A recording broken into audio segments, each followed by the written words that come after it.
did not do that. I did not make that sound happen. I don't know, but listen, everyone, you're listening to Big Blend Radio. I swear it is not St. Patty's Day, but something happened there, and I did not do it. Some gremlin got in and did the sound today. But yeah, you're listening to Big Blend Radio Summerfest, not St. Patrick's Day Festival. And today we're talking about summer in sunny Yuma, Arizona. And, you know, Yuma is known as the gateway to the Great Southwest. It also has an ocean-to-ocean bridge that connects California to Arizona, also to the Kashan Nation, the Kokopah. So it's a really amazing place in the southwest corner of Arizona. And today we have Lowell Perry Jr. back on the show. He is the executive director of the Yuma Crossing National Heritage Area. And I encourage you to go to his website. It's yumaheritage.com. And we want to give a shout-out to Yvonne Peach, who is going to join us today. Unfortunately, she lost her voice. She's got allergies. You know, it's 'tis the season of that, and her voice went away. And we want to give a shout-out to her at the Coronado Motor Hotel. But, hey, welcome back, Lowell. How are you doing? I'm fabulous. How are y'all doing? Doing good. I want to know if you're getting ready to do the river dance there with our wonderful Irish music. I'm like, hey, you're on the river, right? Why not? Yeah, I was listening to all that. That was that was pretty good. You know, my wife would have loved that music. You know. So, yeah, cool. But she likes Irish? Yeah, I'm sorry to hear about Yvonne, and you know, shout out to her and that to speedy recovery from all that, and she's doing some great things over there at the Coronado, which is within the Yuma Crossing National Heritage Area footprint, and you know they get a lot of folks coming. Well, once things break again from all over the world, actually, we're staying there, and also we'll be looking forward to when they'll be able to do that again. But again, just wanted to say hello to Yvonne. Absolutely, and I want to give everyone the website. CoronadoMotorHotel.com is one of the oldest motels in the state. Her restaurant, the Yuma Landing Bar and Grill, is where the very first airplane landed in the state of Arizona, and that is open, and they have plexiglass in between booths, and so they're doing all the COVID sanitizing, all of that. They're all open, so you can go to yumalanding.com for that. But Yvonne, we're thinking of you, and we're saying hi, but Lowell, is the river open? Can people go splish splash in the Colorado River? Oh yeah, they can definitely go do that. I mean, that's one thing that really hasn't closed off, if you will. I mean, obviously there was less traffic down there, but people can still go into the Yuma East wetlands, you know, where we can continue to remove invasive species and working on some things that was featured by the Audubon Society, and we're seeing a continuing return of endangered species of birds. So there's plenty of birding, nature watching. You know, they say it's better to be outside than sequestered inside. Yes, we are spiking here in Yuma County, so we have to be careful. And you know, you had mentioned earlier about the Coronado. You know, we have been taking extensive precautions. You know, for me, my number one concern is that my team is safe, and you know, we've installed all of the appropriate sneeze guards. Our people have PPE. And are in masks and gloves and so forth, and we are open at both the Yuma Territorial Prison, basically running on summer hours, but 8 to 4, we decided to open an hour earlier to give people a little more time when it's a little cooler in the Yuma front. The Colorado River State Historic Park is open. We are requiring that people do wear a mask when inside any of the buildings at the enclosures. You know, when you're walking outside, if you can socially distance and you want to take a little quick break and take a breath in, you're more than welcome to do that. But when you're in the cells, and you know, we have people that will be reminding folks to socially distance, and you know, that's for the safety of others. And you know, I've said on a number of occasions here that it is about doing for your neighbor. Doing unto your neighbor as you would do unto yourself. It's about respect. There's no political thing, and we are paying close attention to all the public health officials. And, if we continue to do that, we will make it through, but it will have to take a collaborative and concerted effort. So our team has been pouring over both of the facilities during the downtime that we had, because we just opened up just a couple weeks ago, and but we've been disinfecting, been cleaning, been doing repair work. I've added a couple of new exhibits at the Colorado River State Historic Park that includes a telegraph, a weather station, new history of on the grounds, and a little, we call it a game camera that is geared to catch some of the little animals hanging around the grounds, and also I think that'll be fun for kids. We've instituted a virtual Saturdays at the museum for the Colorado River Park, and people can sign up online and make arrangements to come in and pick up their materials and then take them back, and then Tammy Snook and team will be and Emily Sandoval will be doing virtual things around bee baths and some other kind of cool stuff that I think people will have fun with. Oh, that's cool. That's cool. We miss the area, and it's so beautiful. And you think about summer in Yuma, and people go, "Oh, it's the sunniest place on earth." The Guinness World Record says that. And but the reality is, you got the river, and you get up early in the morning to go cycling. Those trails. When we left Yuma was in February. We were walking. We could walk from, the RV park thing in the West Wetlands all the way to the east. I mean, it's like the trails were all really connected, and it looked like there was something going on the East Wetlands, and beavers everywhere. And I see that they're still going. I'm watching all the posts on Facebook for the Yuma East Wetlands. There's beavers, there's birds, there's all kinds of things going on. But when we left, there was like a sandbar going on in the middle. What was going on in the East Wetlands with that sandbar thing? Oh, well, it's just, depending on the water flow that's coming through there, and we had done some work along with the Quitson tribe on clearing some non-native stuff out of there. Oh, okay. That is going to be helpful, and then the city of Yuma and us and other partners, including the tribe, were successful in getting some funding for the West Wetlands to finish the some bankline trails from the I think it's the boat launch all the way up to that 4th Avenue bridge. So it would allow you to get closer to the river, but even make your walk along the trails probably more enjoyable from what you remember when you guys left. And so, hopefully we'll be getting started on that in the not too distant future. There are plans. There have been some new interactive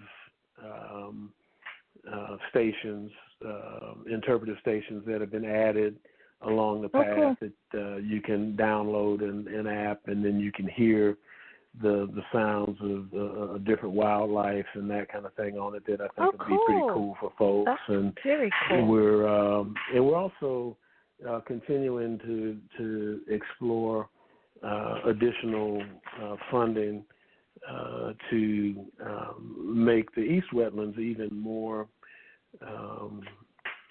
walkable and rideable and that kind of thing, to improve the trail. So we're constantly looking on that. And then we applied recently for a grant to mitigate some of the fire hazard in the area by reducing some of the accumulated fuels within the 53 acres of the East Wetlands, and if that's awarded, it would begin in the fall. And we had been awarded some money from Arizona State Parks and Trails to do a new overlook area called the Sunset View Wildlife Area from the far west end over by the Pack of the East Wetlands. It's really going to be a cool site, and it was a plateau and ramada and that kind of thing. And there's some minor things we're working on right now before we can get started on that project, but add some trails in there and, again, add another option for people in the East Wetlands to view wildlife and, birds. There's one of the things with the whole COVID piece that has cut down on the traffic of people. It means an increase in the traffic of wildlife, and so there've been more frequent sighting of bobcat and that kind of thing. So that's a success story. Then that means it's working. Absolutely, it is.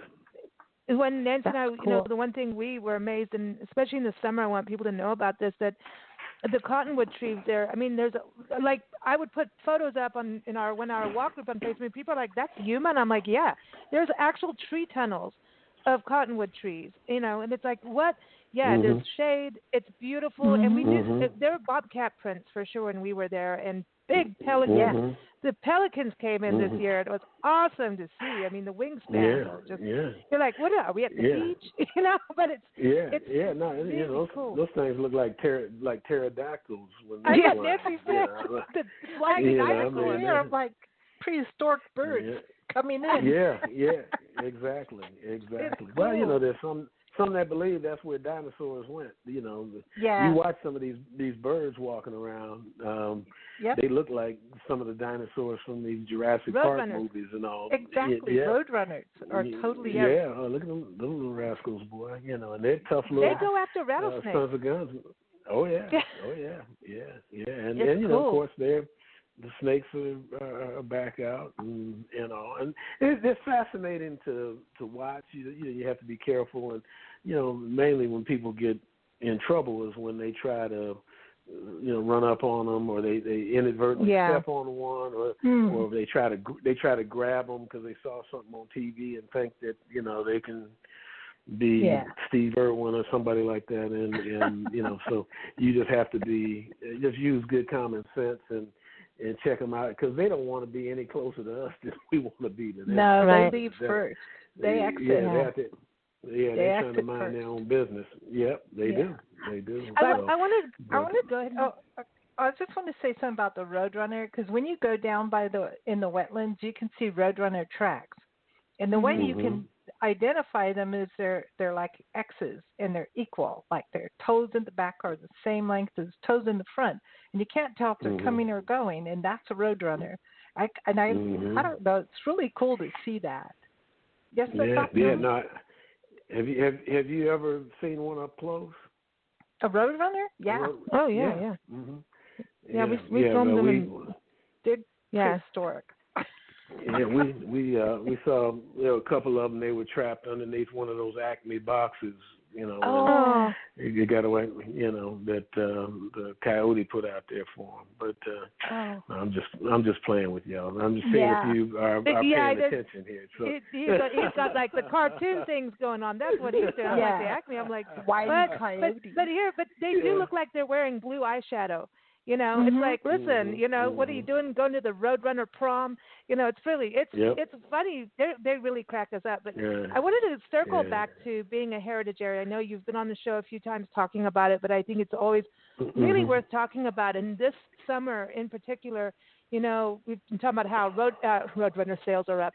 What do you call them? RVs are up. What? RVs and camping gear up 600% or something. So America's out going, let's do road trips. And I'm going to ask you the road trip question. It's going to happen.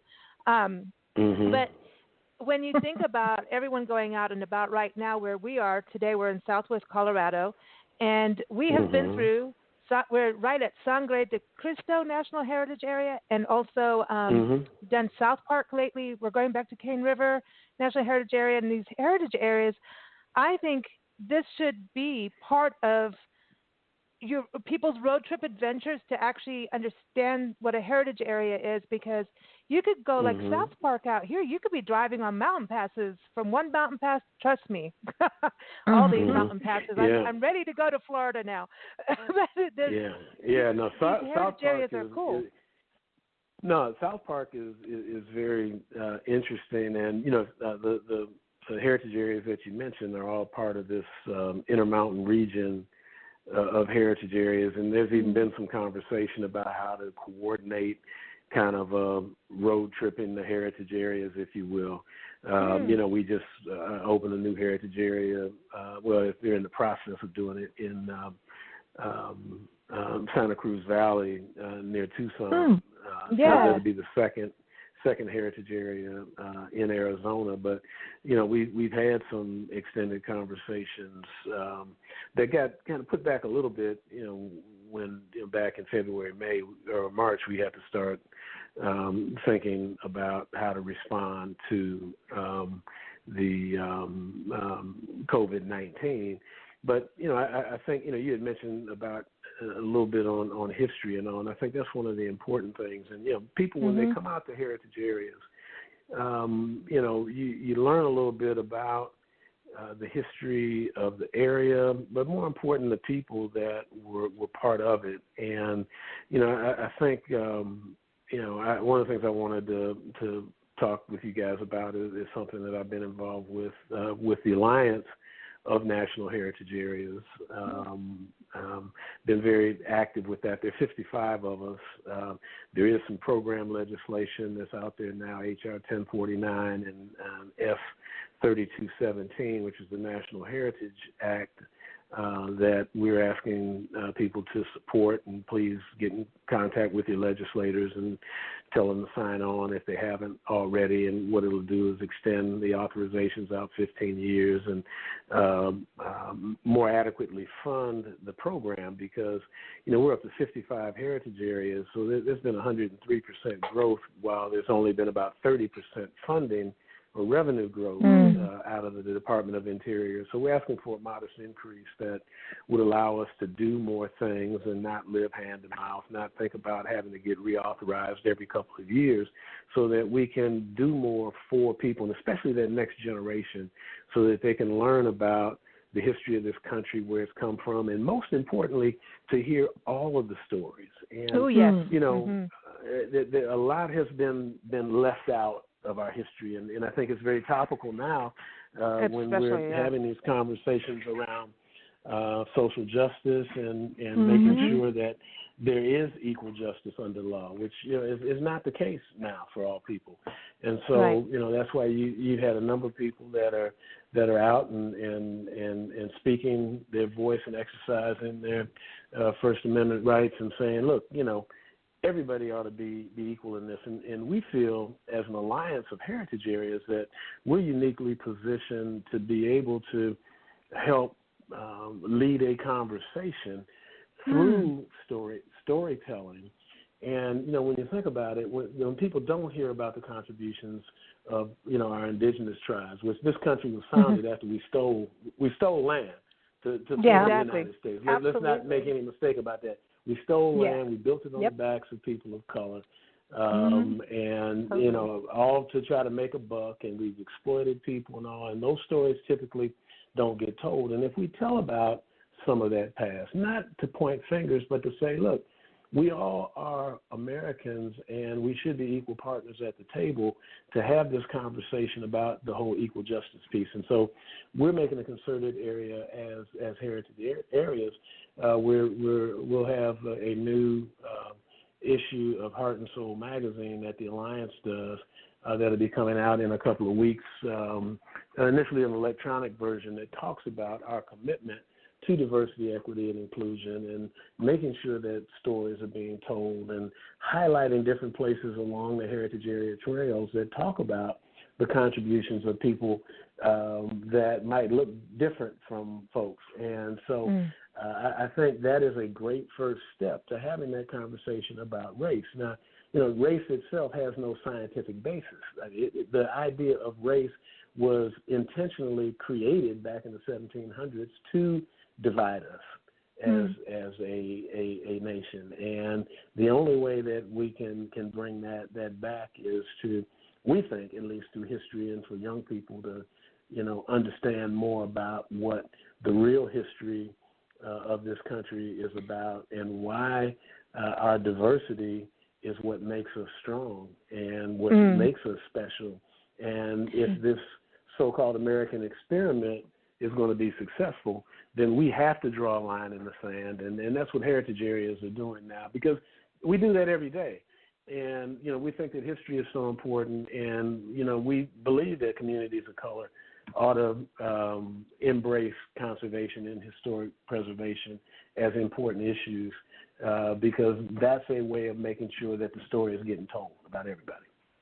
The only way to fix things is to know what happened. So hiding it or pretending it didn't happen isn't going to do anything but continue the drama. So to me, to be able to say, hey, this is what happened. None of us alive today did it. We didn't do that. That's way back then. Well, no, there's some people still doing that. Excuse me, sorry. Well, I know, but you know what I'm saying? Yeah. No, I get that. But what I'm saying is, historically, we weren't there. We didn't cause it, but we don't have to continue it for sure. And so we have so many choices that are in front of us to make. I hate it when history gets caught up. History should be the guiding light of this is what happened, don't do it again, or do it again, depending on what's good and what's bad and all that. It's a guideline. What's that old saying that history has a way of repeating itself? Oh, heck yeah. If we don't share all of the history, then we're going to have the same conversation. And I think we're at one of those inflection points in our lifetime that, are we going to do something about it this time? This is a battle for equality that's been going on since 1619, nonstop, and seriously, how do we move forward from that by just purely recognizing the fact that, there is no supreme race or that kind of thing. Yeah, exactly. We are supposed to be, what was it? We hold these truths to be self-evident that all men are created equal, endowed by their Creator with certain inalienable rights. The pursuit of I wanted to life, say liberty, men and women. Yeah, we want women men and women. See, we didn't write the Constitution. We didn't get a choice in there either.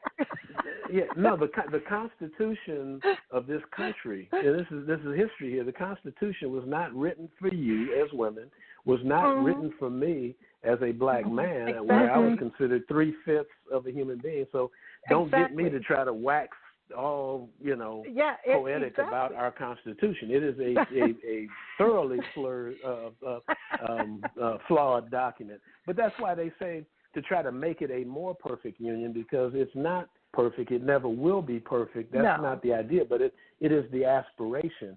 It was an aspirational document, and even though many of the framers of that Constitution were slave owners, and all, it doesn't have. It doesn't mean that it was right, and that we have to evolve. And I learned we do a lot down in Washington D.C. with our legislators and trying to do things. And I remember getting a tour of the Capitol building, and I was looking at all the ornate art and that kind of thing in there, and architecture, and I just asked the question. I said, well, tell me what role slaves had in the building of the structure. They built the whole thing. They built the whole thing, including putting both that of them top on there.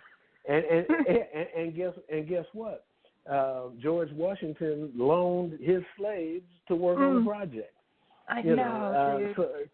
So there are those kinds of things that you can learn. And I've been reading this interesting book. I just finished that.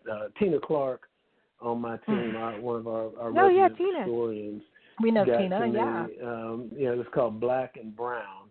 African Americans in the Mexican Revolutions, 1910 to 1920, and talking about the history here in the Southwest and the role that the Buffalo Soldiers played here. Yes. And we might not have the Southwestern United States as we know it were it not for what those men did. And just some real fascinating things. You got to go to Southwest New Mexico, Fort Bayard in Silver City area. That was a Buffalo soldier station. There's Fort Bowie, so that all connects in the southern Arizona thing. I'm glad about Santa Cruz Valley because I also want people to understand. There, how the border was and is now are two different things, and even for the natural corridor of animal species, so there's all that too. So we have to understand. I think all of it has to be told. The Buffalo Soldiers history too is neat because if you go to the Fort Bayard, there was that woman. She was a young girl. She was 14, I think she was, and she pretended to be a boy and fought. So there's all these. It's like Tuskegee Airmen, right? How many people realize what they went through? I mean, historically, the Tuskegee Airmen are incredible. So all these corridors are huge. When you think about the history, too, we look at family history. Like next Sunday's show is all about family history. And if we can get kids involved in, like, who was great-grandpa and great-grandma and, start to understand. When you watch Finding Your Roots, I don't know if you watch that on TV, that show, Finding Your Roots. I've seen it, I've seen it, It's cool, and you see the same reactions in museums sometimes and heritage area attractions and some of the historical sites where people start to realize what people did and the hardships they went through. We talk about our shows all the time. We'll whine, the electricity went out for 10 minutes. Oh, my God, what are we going to do? Everybody, freak out. And you think about what people really went through. I mean, real stuff. Slaves. Yeah. My God, look at all that. And so, if you don't, when you start to realize and understand, I also feel like for youth that it can give them a sense of pride of where they come from, to understand. Absolutely. And we have criminals in our background. All of us have something somewhere, but but it's still a cool story. It's going to be a cool story. Yeah. Oh yeah. Hey, look, and think about it. Think about it though. I mean, and that's one of the things that we are doing here, and especially be featured at the Colorado River Park, are the contributions of Hispanics, African Americans, obviously Native Americans. I mean, the Quechan tribe, which we probably work more closely with, and we want to do more with the Kokopah as well going forward. But the Quechan was so instrumental in the establishment of the Yuma crossing, and Fort Yuma. The Quechan Reservation is part of our National Historic Landmark. We do a lot of partnerships in the wetlands area in terms of the development there and along the riverbank. They had recently cleared out the side opposite Gateway Park. We want to try to create a corridor there that is, for lack of a better term, kind of river walkish, if you will, to get more people to come down there and have some mirror images on each side and increase the amount of interpretive that's down there. I don't know if we talked about this the last time I was on, but one of the concepts that we've been looking at is, and it's in our new annual report, which people go to YumaHeritage.com, and we usually have a copy of it up on there. We talk about this idea of a mega park in the footprint of the Yuma Crossing National Heritage Area. Think about this. You got, for people that love the outdoors, you can tube, you can bike, you can hike, you can bird along the Colorado River in the east and west wetlands if you're an outdoor person. You have two state historic parks, the Yuma Territorial Prison, coming off its reign as the most haunted destination in America, and the Colorado River State Historic Park that has so much potential to tell the story of the Colorado River, for people that are interested in that. There are a cadre of museums, the Sanguinetti Museum, at Yvonne's place, at Yuma Landing, about the first flight and that kind of thing. That's there at her hotel. The Children's Museum. We've got a movie theater. There's a casino in the area. We have our own version of downtown Disney on Main and Madison Avenue in the historic entertainment district with restaurants, bars, and all that. We're really beginning to open up and that kind of thing, which obviously has slowed down a little bit as we tackle COVID. But what I'm getting at is all of this stuff is within reasonable walking distance. Mm-hmm. Maybe with the exception of now, it's 110 degrees, you're probably not going to walk from the West Wetlands all the way over to the territorial prison. I mean, unless you want to get a workout and a good sweat in. But the point being is that this is going to become more of a destination where people are going to come. Yes. They're going to stay. We've got, hotels within that footprint. The new Home 2 Suites is coming online here soon. You got the Hilton Garden Inn. You got the Coronado that's right there. All, and with a little convention center that's there. The 2 hotels that are going up near the territorial prison.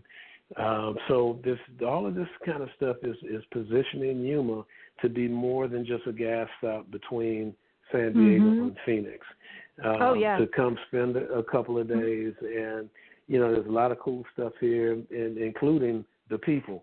So because there is an interesting mix and a historic mix. When you think of the Quitsan as one of the few tribes that are still, on their native land, albeit with some of it having obviously been stolen, like, from many of the other tribes, but they weren't set out on that Trail of Tears by Andrew Jackson, that shameful incident that basically said, you know what, y'all just go west of the Mississippi. We don't care where you go, but we don't want you here. I mean, what a shameful part of our history. But we need to have that conversation and know that it happened to say, look, absolutely, just so that nothing like that happens again. We don't have these, these politics, people trying to divide us. So and that's one of the cool things about being in this business, because you're around history all the time and wanting to be able to share that, especially with this next generation, because they're going to have to fix this mess that our generation continues to put us deeper into. I agree. And I think I wanted to just give one other thing about Yuma, 2 things. The public art is growing, and the art scene is growing on top of the theater and the performances at the Yuma Art Center. Amazing. The festivals, when it's normal time without COVID, has been growing and growing. So the one thing, the Yuma Bird Nature History Festival happens every January, and the second one was this year. And we had a lot of travel writer friends come from the International Food Wine Travel Writers Association, and they'd come for other things before actually the centennial celebration. And we like to bring our friends to places that we can see that are not already there and just, usual, business as usual in tourism. We're working at it where something is building, and there's something special about going to a region, just like where we were up in Northwest Colorado, is like that, where you see a place, have a vision, a community stand together. Obviously, not everybody's always going to get along because that's just people, but a community having a forward vision together. And you can only have a vision that goes forward that's responsible and healthy if history is part of it, if the arts are part of it, if nature and the outdoors are part of it. You've got to have that part. Commerce won't thrive just on commerce alone, really, when you think about a healthy community. And Yuma, really, we see these changes happening, and we brought the writers in, and they were all like mostly from Southern California, Arizona, and they're just like, there's gardens, there's all these different gardens you can go to and learn how to grow plants in the desert. And yes, it's possible, obviously, in Yuma with all the agriculture too, but everybody and all ages every time we've brought them out, it's a different group, different age, and they're always blown away. And even the history, just even the younger ones, like Mary, and she was there. She was like, "This is so cool. I'm cycling around this downtown. I had no idea about all of this history. I didn't even know, about how California's history was shaped because people crossed here at the river, the Yuma crossing, you know. So I think it's really exciting. It's an exciting time to go to a place as it's building, because you feel that energy, and you can feel like a local because people are still in that building. It's like going to a winery where you can actually sit down and have a conversation without someone tipping their nose up at you. You know what I mean? It's like here, you know. So I think that's exciting. So Lowell, it's summertime, and we're talking about road trips on today's show. So I've got to ask you the question. You're going to go on a road trip, okay? I know you're going to have to leave Yuma just for a little bit. You can come back. You live there. You're going to we want to know the vehicle. We want to know A to B, where are you going? Who's going to sit in the passenger? Who's sitting shotgun with you? Could be alive or passed on, and, of course, music, because music's important. Okay. Well, you know, my wife and I are contemplating some things here, and obviously more likely to be via a vehicle, or probably our SUV that we have, as opposed to flying. We've had some conversation. I know, as far as some mini road trips. You know, we've been wanting to go to the Grand Canyon, which we haven't done yet since we lived here, cool. and so that's one of the things on tap to do. We probably will share driving and shotgun, although my wife will probably sit shotgun first, and we hope to be able to. Another reason for driving is we can bring our little miniature schnauzer Tinkerbella with us, so she'll be backseat driving, you know, on the whole thing, and we have a very eclectic mix of music that we like to listen to. It spans the gamut from Motown, as somebody who hails from Detroit, Michigan, and that's arguably the greatest music ever made, because people still sing those songs from the 60s. You know, jazz, country, you know, just popular music, even some of the music that our daughter has made. She's a singer-songwriter out of Nashville. Her name's Tucker Wright, and so, you know, we probably listen to some of that as well. Now, the other thing that we've talked about, you know, I mentioned Detroit, is my mom is up in Detroit, Michigan. Our oldest son is up there as well, and we've talked about potentially driving across country. But again, you know, we got to figure out what some of the ramifications are, because especially now, with those of us here in Arizona being flagged as a hot spot, there's some states that, you know, might want to quarantine us. So we have to plan all that stuff out. So that is, you know, dealing with COVID-19, you know, if you follow the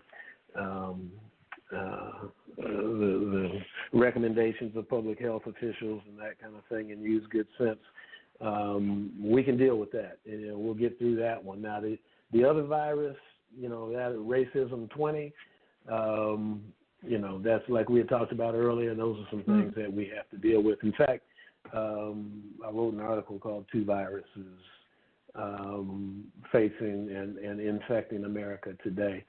And, you know, I'll send you guys a link that you can check it out. Oh, yeah, please do. On that, but it's very timely. But no, we're looking forward to trying to get on the road here. Cool. But now we have to, with things, the landscape changing again, that may dictate where we actually head. Now, the other place on my list here, and I haven't committed to one yet because we're not sure, but the Alliance of Heritage Areas, we had our last fall meeting in Santa Fe, New Mexico. Oh, yeah. And that is just such beautiful country up there. And my wife wasn't able to go with me on that trip, but that is a place I'd like to take her back to. Some of talk about history, you know, the Taos Pueblo, you know, which is the oldest contiguously populated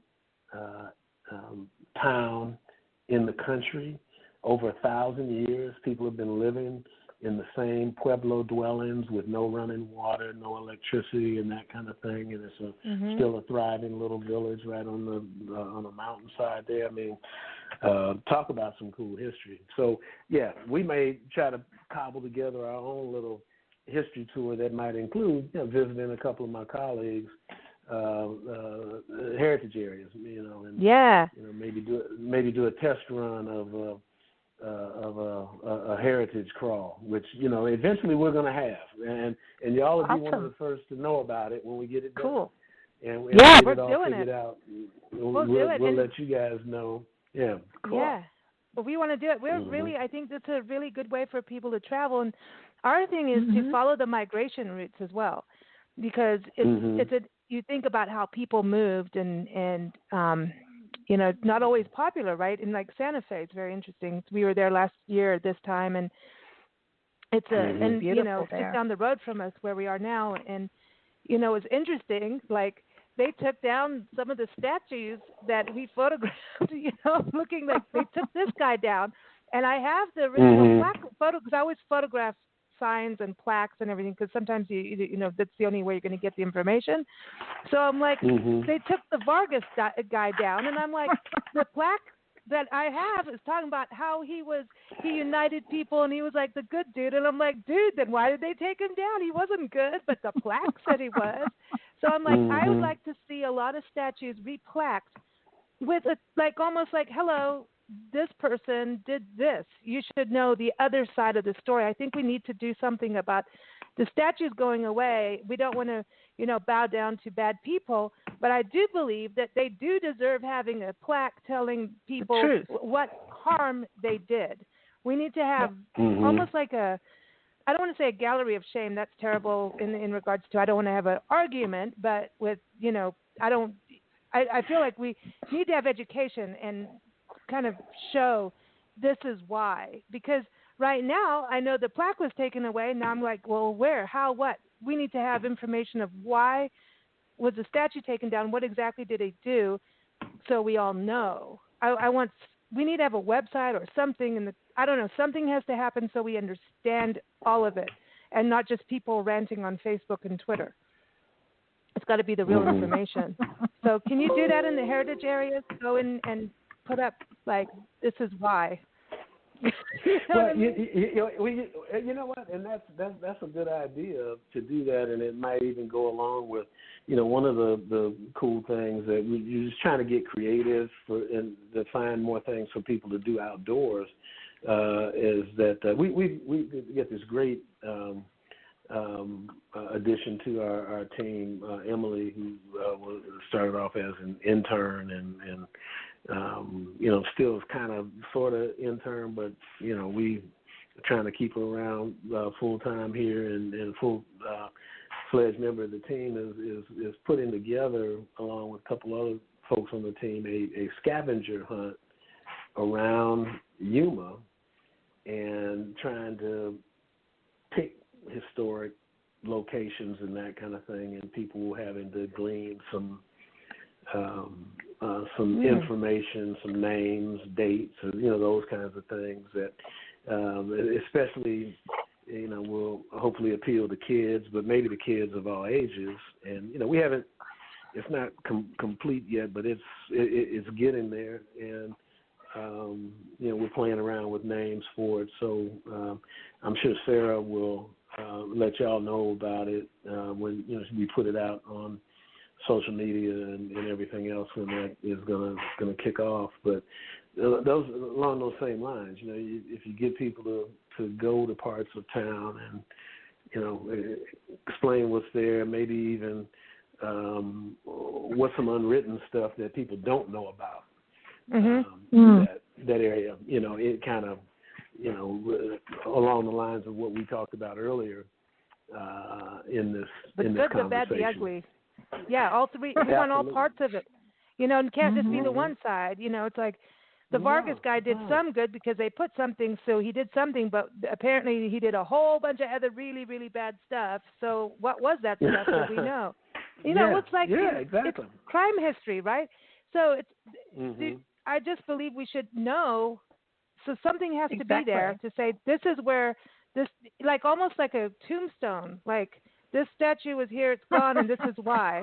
And we're not going to show his face, or what, I don't know, whatever it is. But something, I want the whole picture, the full picture for people to understand, and not just read it off of Wikipedia and hope it's right. And I think there's something about being in the places and standing in the places. That's why I think public art is so cool. I do think statues and treasure hunts like you're talking about, especially in COVID times, is something you can social distance and learn. And treasure hunts, all ages. I mean, look at geocaching. It's the biggest, hobby, right? It's something that people can do and have fun, but they might need, learn the full story, I think that's important. That they have that, it can be condensed down. I know it's not going to be like a book, and recommended reading or something, from that point on. We've got QR codes now, and you can click on it and go, here's a book list if you want to learn the whole story or something. I think, it's like Yuma's huge. Do you know that I found out that Pink Floyd's, one of the inside covers of his albums, I'm going to get the wrong one. I don't want to get the wrong one. I think it was The Wall, was photographed in Yuma. Really? Check that out. I didn't know that. Yeah. I mean, Pink Floyd. Pink Floyd. Yeah. It was out in the desert. The guy swimming in the sand. Dude, you got Pink Floyd history in Yuma. It wasn't the same. Well, she was the name of the album, the one that had money on it. Money. Was it? Yeah. It was The Wall. Yeah. Well, okay. I think it was The Wall. Yeah. Okay. Yeah. But I just thought that was. See, that's part of history that. Yeah, you've got it. Think, it's oh gosh, it was Thorgerson who did the photography on it and the artwork on it. It's cool because they're swimming. Oh, I'm trying to Google it now, and it's not. It's the Dark Side of the Moon. Sorry, there it is. It was the Dark Side of the Moon. Yeah, Dark Side of the Moon. That's the one. I can see Check that. it out. And that's the one with money. Yuma. That's the one with money on it. Yeah. Yeah, so, Yuma. You know what? Dude. I wish I had kept all the albums, although it got to the point. One of the things I ended up doing, my daughter, who I mentioned, is a singer-songwriter. I thought she'd appreciate it, and she and her husband played in the NBA and that kind of thing. They had a big old place, and so I gifted her my collection of vinyl. Yeah. And I bet you that album. I know I had that album. I know. Come on, everybody has to have that. That's like that's quintessential. You're required. You if you don't, that's an essential. Yeah. Yeah. Yeah. No. That's. Oh man, I had it, and I don't even talk to me about losing albums and having to give them away. Really. It's like that one extra box, and you can't fit it, and you're like, okay, it's time to let go of things, and then you're just like, dude, you should have just put it on the roof of the car. You know what I mean? Yeah. It's like this, it happens. But we both, Nancy and I, are huge music people, both musicians and singers and all that good stuff, and had a blues band and all of that, and. Okay. Yeah, we're both but we couldn't run a magazine and have a band because apparently the band were doing very bad things, and our clients, our advertising clients were hiring our band, and then we're like, dude, you can't be doing that out there. No. So we just interview awesome musicians. You know who we got coming on next Friday? B.B. King's daughter, Shirley King, and she's got an album out with Elvin Bishop and. Dude, seriously, awesome music. She's good. Really? How'd you hook that up? Oh man, we hook that up all the time. I work with all these publicists around the country, and they here we got Joe Louis Walker coming on. We got You got to check out Shirley King's new album. I'm telling you, it is. Yeah. She reminds me of Aretha for some reason. She really does. Okay. She's good. Okay. Yeah. I knew Aretha. I mean, not like we were besties or anything, but I had occasion. Yeah, we did Detroit. Yeah. Meet her. She. I've been to her house and all for some parties that they had there, and I mean, she just really was very nice and easy to get along with, and and definitely one of Detroit's treasures. Oh man, and that's another heritage area, the Motor Cities. Everyone, that's a whole big heritage. That's a whole other heritage area. It's a great area. In fact, that's where we had our spring meeting last year, April. Not this past April, but the previous April. We were back there, and it was such a blast to go back to my home and see some of the things that are happening in Detroit. And obviously, it's very much skewed toward the automotive industry. Just some fascinating things and times in the museums and at some of the original plants, the Ford Piquet plant and others that to see what things were like back in the day and what some of those original plants looked like with GM, and the story of General Motors and Flint, Michigan. Which now you hear more about the water travesty that has gone on. Yeah. But and then you guys, you made me think about things when you were talking about moving up and down the Colorado River and all. When I get the information, now you guys probably remember Fred Phillips, who's the architect of the wetlands areas and all, and he helped facilitate a group that came down as part of an episode of a PBS show called Into the Americas. That they came here toward the end of last year to shoot. They finished here in Yuma on the lower Colorado, so it was basically a trip down the Colorado River, and they finished here in Yuma, and they toured not just the wetlands area, but they did go out to the prison and other things just to hear about the history of Yuma and all, and so anxious to see. They're just now starting to have some pre-screening dates, and so I'm hoping to be able to see it pretty soon. But ultimately, it will be on, and I'm sure it's going to be very cool because I know some of the footage that we got was excellent, and and then I always just invite people to. On our website, we typically try to update with new pictures. You can subscribe to the newsletter. We just released one last week that keeps people up to date on all of the new things that are happening and activities that people can engage in. And so there should be links to that on the website, yumaheritage.com. And there are also links that go to the prison, because the prison has its own website, yumaprison.org, and then there's coloradoriverpark.com. But all of them are kind of linked to yumaheritage.com. Yeah, so, it's best to go to yumaheritage.com. You can see everything, and it's kind of like the portal for the whole region. So definitely check that out. I want to give a quick shout out to CoronadoMotorHotel.com. It's open. Go tubing down the river. Obviously, obey health laws and everything, but go check her out. And YumaLanding.com. The Yuma Landing is open for business with plexiglass and sanitization and all that good stuff. We got to run. It has been a great half hour with you, Lowell. We did good. It was fun. Oh, man, that was fun. Hey, thank you. I always enjoy chatting with y'all. And, anytime, we'll keep you posted on all the new things that are here. And if you're getting out on the road, come see us here in Yuma. We're going to treat you right.